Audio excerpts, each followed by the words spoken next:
It was a rainy Thursday afternoon in downtown Chicago, the kind where the clouds pressed low against the skyscrapers, and everyone hurried to get inside. Inside Marty's Diner, a place known for its retro charm and cheap coffee, the smell of grease and pancakes filled the air. At the corner booth sat Ryan Cole, a man in a simple hoodie, sipping black coffee. To anyone watching, he looked like an average guy trying to escape the storm. But what no one knew was that Ryan was one of the youngest billionaires in America, a tech genius who built an empire and then vanished from the spotlight.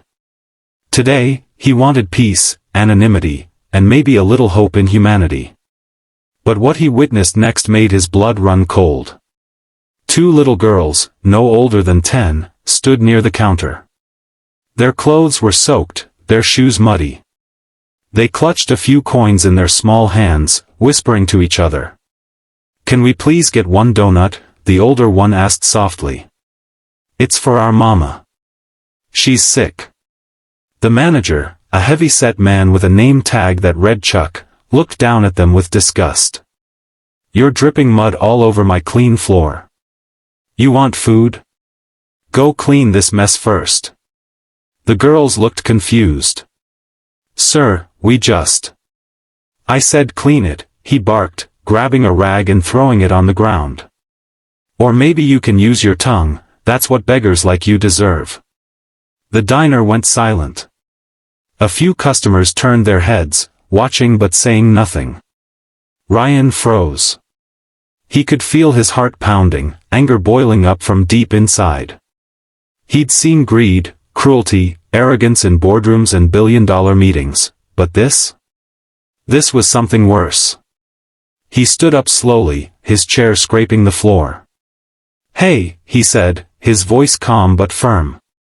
"That's enough." The manager turned, scoffing.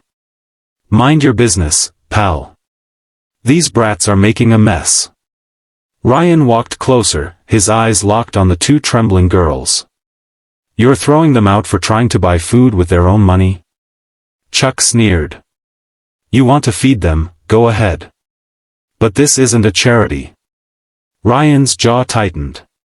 He reached into his pocket and pulled out his black card. "You're right," he said coldly. "It's not a charity, but it's about to be." Within minutes, Ryan ordered every kid's meal, dessert, and drink on the menu. He knelt down beside the girls, his tone softening. "What's your name, sweetheart?" "I'm Lily," the older one whispered. "This is my sister, Emma." "Hi, Lily." "Hi, Emma," he smiled. "Your mom's sick, huh?" Lily nodded, her eyes wide and glassy. "She lost her job. We haven't eaten since yesterday." Something in Ryan's chest cracked open. He thought of his own childhood, the single mom who worked 2 jobs just to feed him. He swallowed hard. "Well," he said gently, "today, you're not going hungry." He told the waitress to pack warm meals to go. Then, standing tall, he turned to the manager. "By the way," Ryan said, pulling out his phone, "I just bought this diner." The manager laughed, until Ryan showed the email confirmation from his assistant. The man's face drained of color.